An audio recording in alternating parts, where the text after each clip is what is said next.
بارش نے یقیناً اس پروگرام کی رونق کو کم کیا ہے، لیکن مقصد لوگوں کو زیادہ اکٹھا کرنا نہیں، اللہ کی رضا ہونی چاہیے۔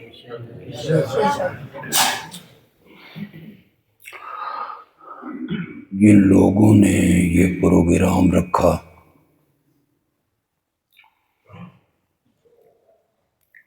نوجوانوں نے محنت کی،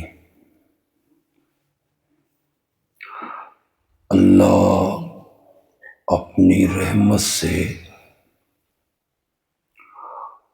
انہیں دنیا و آخرت میں اس کا اجر عطا فرمائے۔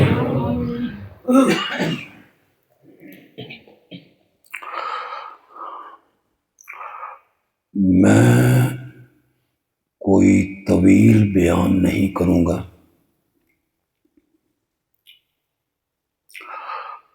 مختصر سے وقت میں صرف 2 باتیں آپ کو سمجھاؤں گا۔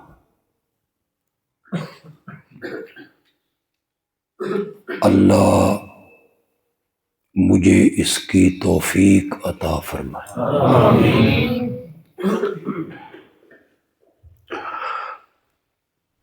پہلی بات آپ کو یہ سمجھانی ہے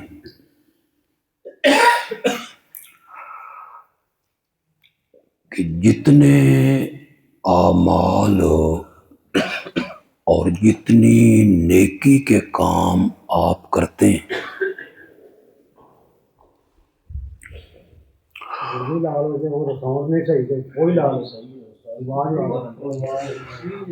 ان میں میری طرف توجہ کریں آپ، ان میں کچھ عمل فرض ہیں، جیسے نماز، زکوٰۃ، روزہ اور بیت اللہ کا حج۔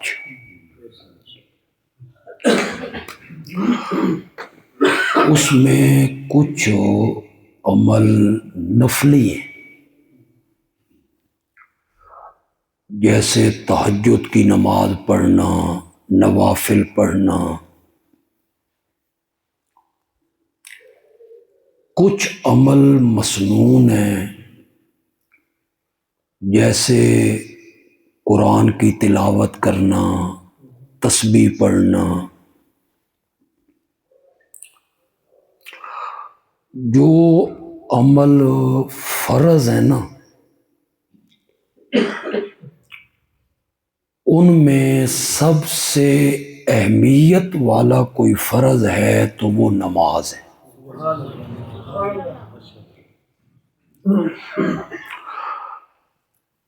آپ اس کی اہمیت کا اندازہ اس سے لگائیں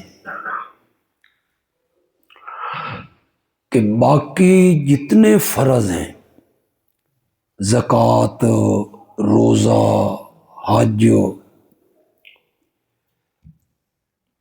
یہ اس وقت فرض ہوئے جب میرے پیارے پیغمبر زمین پہ تھے۔ اللہ نے آسمان سے جبریل کو بھیجا اور زکوٰۃ فرض ہو گئی، روزہ فرض ہو گیا، حج فرض ہو گیا، مگر نماز ایسا فرض ہے جسے فرض کرنے کے لیے اللہ نے میرے نبی کو پہلے عرش پہ بلائے،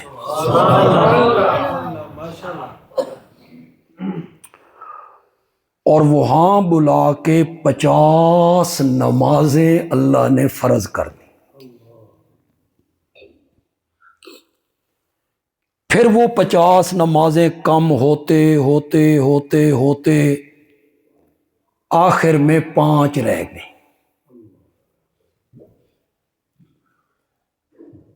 اور اس وقت اللہ نے کہا ما یبدل القول لدی، بات ہماری طرف سے نہیں بدلی، بات تمہاری طرف سے بدل گئی. یا اللہ تیری طرف سے نہیں بدلی. 50 کی 45 ہو گئیں، پھر 40 ہو گئیں، پھر 35 ہو گئیں، پھر 30 ہو گئیں، پھر 25، پھر 20، پھر 15، پھر 10 اور پھر 5. تیری طرف سے نہیں بدلی؟ فرمایا نہیں، میرے ذمے تھا 50 نمازوں کا ثواب دینا،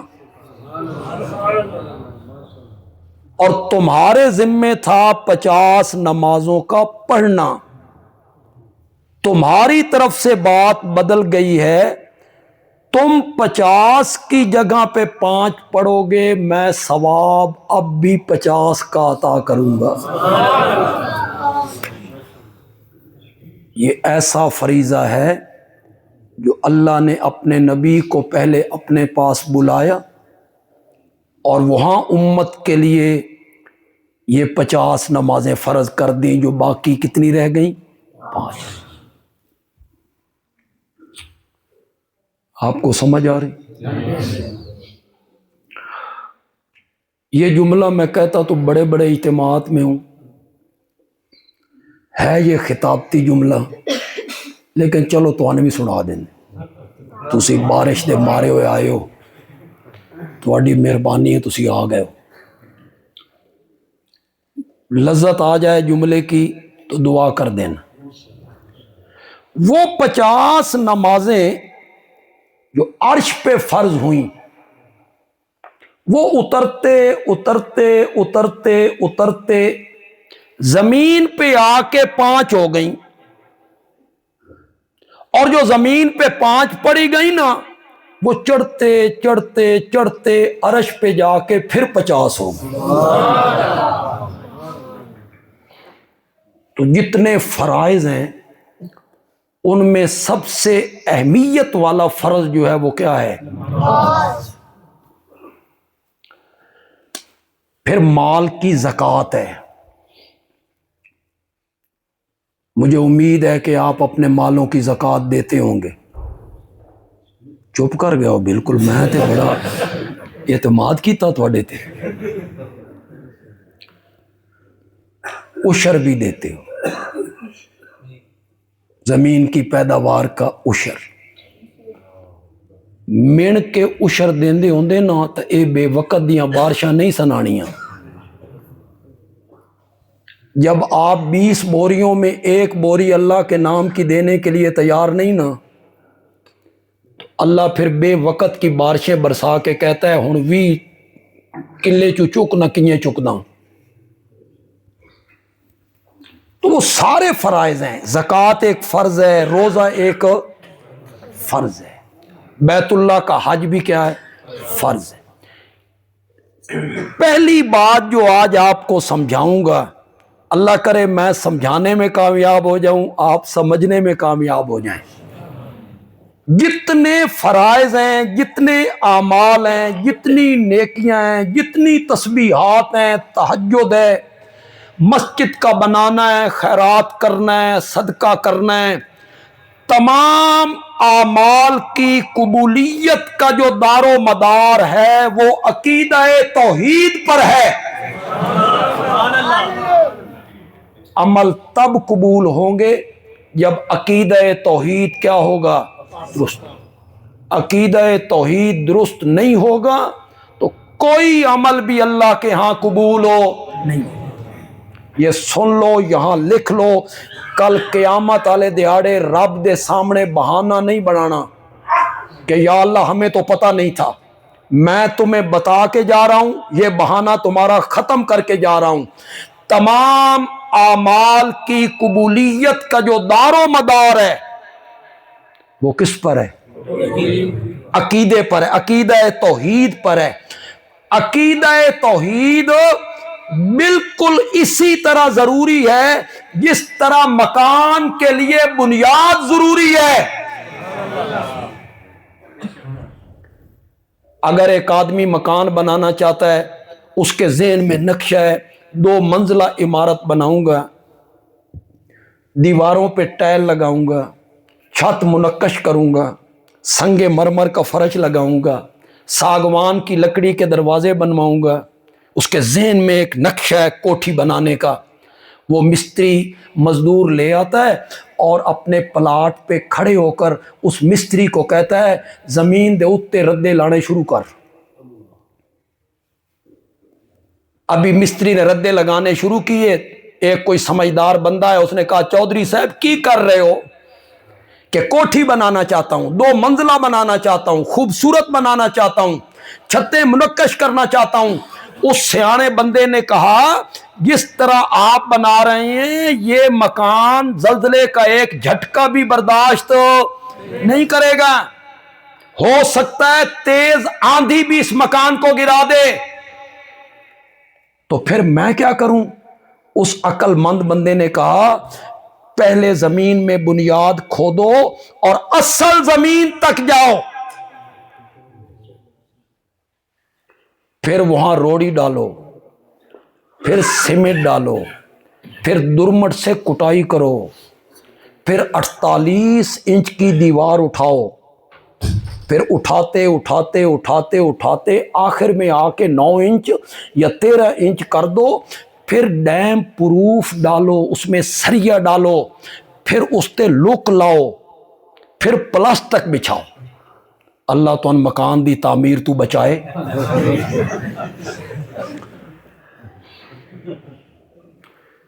اس طرح ڈالیں، 6 فٹ نیچے جائیں، 7 فٹ نیچے جائیں، ڈیم پروف ڈال دیا، اس پر کچی دیواریں کھڑی کر دیں۔ اب اس مکان کو کچھ نہیں ہوگا، کیوں؟ اس کی بنیاد مضبوط ہے۔ جتنا گڑ پائی جاؤ اتنا پانی میٹھا، جتنی رقم لگاتے چلے جاؤ مکان خوبصورت بنتا چلا جائے گا، جتنے پیسے لگاؤ گے مکان خوبصورت بنتا چلا جائے گا۔ میری مثال اگر آپ نے سمجھ لی ہے نا، یہ جو ایمان والا مکان ہے نا، اس کی دیواریں ہیں نمازیں، اس کی چھت ہے زکوٰۃ، اس کا فرش ہے روزے، حج ہے دروازے، جتنے عمل کرتے چلے جاؤ گے، نیکیاں کرتے چلے جاؤ گے، ایمان والا مکان خوبصورت بنتا چلا جائے گا، خوبصورت بنتا چلا جائے گا۔ لیکن ایمان والے اس مکان کی بنیاد عقیدہ توحید ہے، وہ اگر مضبوط نہیں ہوگا کوئی عمل اللہ کے ہاں قبول نہیں ہوگا۔ قرآن نے کہا حبطت اعمالہم فلا نقیم لہم یوم القیامت وزنا، جس نے شرک کیا اس کے اعمال برباد ہو گئے، قیامت کے دن ہم نے ترازو قائم ہی نہیں کر، اساں عمل تولنے بھی کوئی نہیں، فلا نقیم لہم یوم القیامت وزنا۔ مولا یہ تو بے انصافی ہے، یہ تو ظلم ہے، تولتے صحیح۔ کھبی کے کتنے لوگ میری بات کو اشارے کو سمجھیں گے، تولتے صحیح، انہوں نے بیت اللہ بنایا، عمل تول تو صحیح، یہ حاجیوں کو ستو پلایا کرتے تھے، تول تو صحیح، انہاں گنگا رام ہسپتال بنایا، تولتے صحیح، گلاب دیوی ہسپتال بنایا تھا انہوں نے، تولتے صحیح، غریب لڑکیوں کی شادیاں کروائیں، کنویں کھدوائے، مسجدیں بنائی، نوافل پڑھے، تول تو صحیح۔ اللہ نے فرمایا نہیں تولنے، مولا یہ ظلم نہیں؟ اللہ نے فرمایا عقل کے عین مطابق، دکاندار ترازو وہاں اٹھاتا ہے جہاں دونوں پلڑوں میں رکھنے کے لیے چیز، ایک طرف سودا دوسری طرف بٹے، پھر ترازو اٹھاتا ہے، تو ایک طرف سودا ہو دوسری طرف بٹے نہ ہو، پھر دکاندار ترازو اٹھائے تو کیا کہو گے؟ پاگل ہے، ایک میں سودا ہے دوسری طرف چیز کوئی نہیں۔ اللہ نے فرمایا تیرے میزان کے ایک پلڑے میں گناہ ہی گناہ، گناہ ہی گناہ، گناہ ہی گناہ۔ نیکیوں والا پلڑا جو تھا وہ خالی ہے، اسے شرک نے برباد کر دیا تھا۔ دوسرے پلڑے چ رکھن واسطے شے کوئی نہیں، ہم نے ترازو کیوں اٹھانا ہے؟ فلا نقیم لہم یوم القیامت وزنا۔ ایک رائی کے دانے کے برابر بھی شرک آیا نا، سارے عمل کیا ہو جائیں گے؟ برباد ہو جائیں۔ کسی علاقے میں پانی نہ ہو، میٹھا پینے کا پانی نہ ہو، دور سے بھر کے بندے لاتے ہوں، اور ایک بندہ دور سے کین بھر بھر کے لا رہا ہے، ایک مٹکے میں ڈال رہا ہے، مٹکے کے نیچے سوراخ ہے، وہ دوسرا کین لے کے آتا ہے، دیکھتا ہے پہلا کین کدے گیا، وہ بڑا پریشان ہوتا ہے، وہ ادھر سے پانی ڈالتا چلا جاتا ہے، نیچے سے سوراخ کے ذریعے پانی نکلتا چلا جاتا ہے۔ کسی سمجھدار بندے نے کہا پہلے سوراخ بند کر، پانی مٹکا بھرنا چاہتا ہے پہلے سوراخ بند کر۔ بندیالوی کہتا ہے اگر اعمال کی قبولیت چاہتے ہو پہلے شرک والا سوراخ بند کرو۔ شرک والا سوراخ بند نہیں ہوگا تو کوئی عمل بھی اللہ کے ہاں قبول ہو نہیں ہو۔ شرک سارے اعمال کو کیا کر دیتا ہے؟ برباد کر دیتا ہے۔ سورت انعام میں یہ تسی کڑے چکر پہ گئے ہو، تسی پانی پینا کہ میں یعنی جڑا میں بول رہا ہوں بھی نہ بولا، کوئی پیوانی ہے تو چاہ شاہ پواؤ یار، پانی شانی میں نے نہیں پینا، منع کر دیں ان کو۔ سورت انعام میں اللہ نے 18 نبیوں کے نام گنے۔ کتنے نبیوں کے؟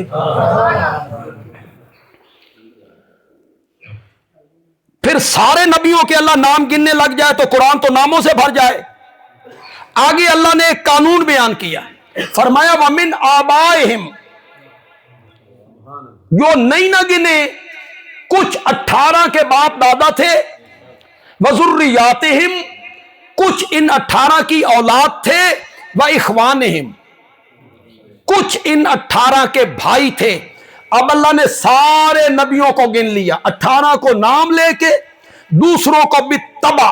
اللہ نے کہا وَاجْتَبَيْنَاهُمْ، ہم نے ان نبیوں کو چنا تھا رسالت کے لیے، وَهَدَيْنَاهُمْ إِلَى صِرَاطٍ مُسْتَقِيمٍ، اور ہم نے ان کو کس رستے پہ چلایا تھا؟ صراط مستقیم پہ چلایا تھا۔ اس کے آگے اللہ کہتے ہیں لو اشرکو، تسی مانا کرنا کہ میں مانا کرا تو نہیں آندا۔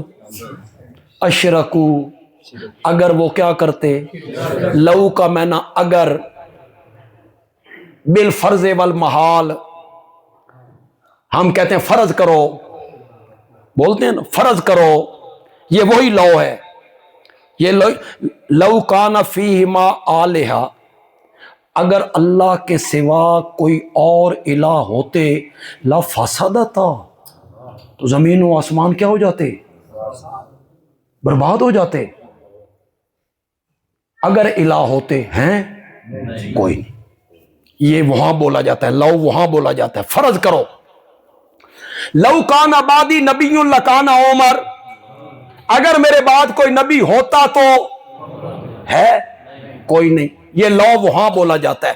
اللہ کہتے ہیں لو اشرکو، اگر میرے یہ پیغمبر بھی شرک کرتے، اگر کر نہیں سکتے، اللہ کا پیغمبر چھوٹے بڑے سارے گناہوں سے پاک ہوتا ہے، نبوت کے ملنے سے پہلے، نبوت کے ملنے کے بعد اللہ کا نبی شرک، چھوٹا بڑا صغیرہ کبیرہ گناہ نہیں کرتا۔